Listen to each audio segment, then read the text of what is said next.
53-year-old man marrying a 9-year-old girl is definitely wrong. Today, in Cairo, New York, London, it's wrong because it's a violation of the law. Eudora Comnene, the wife of King Baldwin III of Jerusalem, was born in 1145. She became the wife of King Baldwin III at the age of 13. But maybe today, in some other parts of the world, is not wrong because it's not violating the law or the customs and traditions of people. And maybe in those three cities, Cairo, London, or New York, few centuries ago, it was not wrong because it was not violating anything too. So to say that something is wrong or not, you have to say it's wrong because of what? Because it's violating what? Now let's go through European palaces to see more of these cases. In the 12th century, on September 14th in 1169, a Byzantine emperor named Alexis Comnenus II married a beautiful girl named Agnes when her age was only 9 years old. It was an official and natural marriage back at that time. Also, when do people get married? Usually people get married after they finish their studies because it's very difficult to study and be married at the same time. So in the cities, you find girls getting married in the age of 22, 23 after they finish college. In the villages where usually people don't go to college, you find girls getting married in the age of 18, 19 after they finish school. What do you think was the case when there were no schools or colleges? What were girls doing? They were just getting married as soon as they reached puberty. Mary, peace be upon her, gave birth to Al-Masih ibn Maryam, or Jesus, when she was only 13 years old.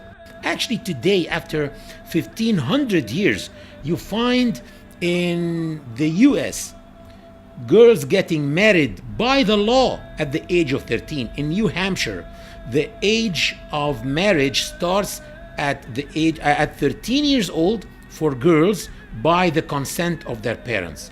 In Texas, 14 years old. In Missouri and Mississippi, 15 years old by the consent of their parents. Also, in Spain, until 1995, it was 12 years old. And now it's 13 years old.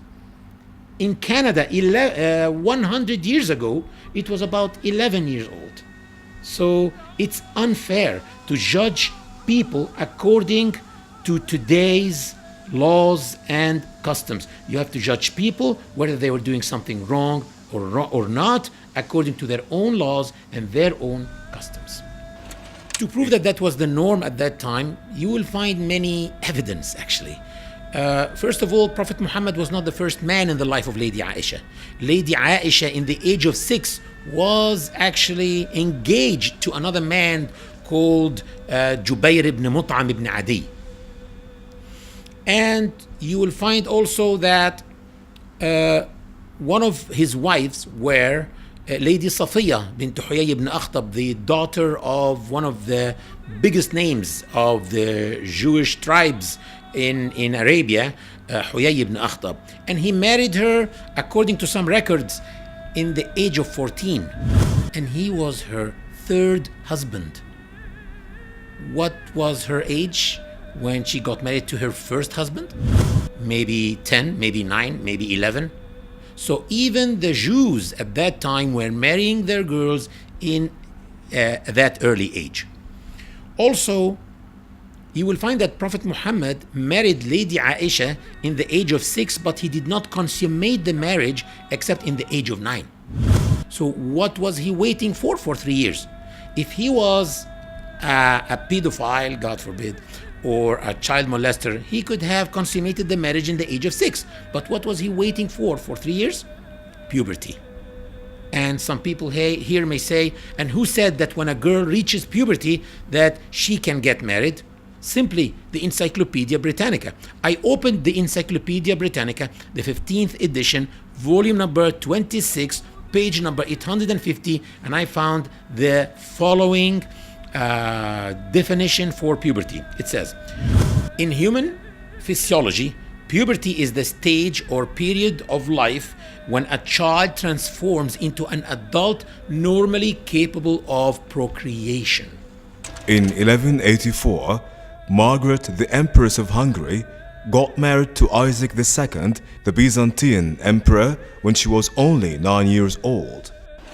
This is why it's illogical to criticize the marriage of the Prophet Muhammad, peace be upon him, to Aisha, the daughter of the Prophet's closest companion, Abu Bakr.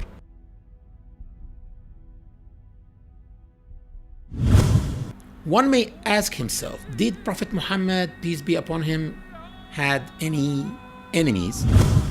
You will find that the hypocrites in the Muslim community were enemies. The pagans were his enemies, and the Jews of Arabia were his enemies. And you will find that they tried by all means to tarnish his image, and they called him all the possible bad names that they can. But they did not say that he was a child molester. Why? Did they forget? That would have been an excellent way to damage this man and this new religion, but they never used it because simply it was the norm to get married to girls at that age at that time.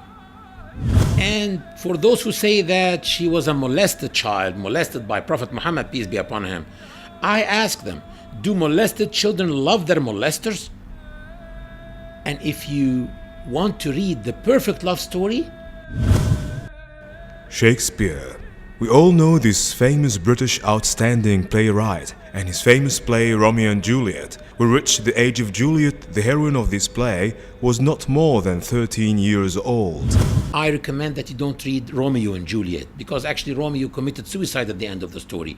Read Muhammad and Aisha. In the very words of Aisha herself, explaining how beautiful this relationship was between her and Prophet Muhammad, peace be upon him. Lady Aisha explains that he used to race with her, and she says that when he used to drink from her glass, he used to make sure that she sees him putting his lips in the same place where she was putting her lips and to drink from the glass. Lady Aisha says that when she used to say, "Oh my God, I have a headache," he used to say, "It's me who can sense your headache in my head." Lady Aisha was so proud that he died in her arms. على رهبته المتبسم اقرأ نبي الله اقرأ وابتهل وبذكر ربك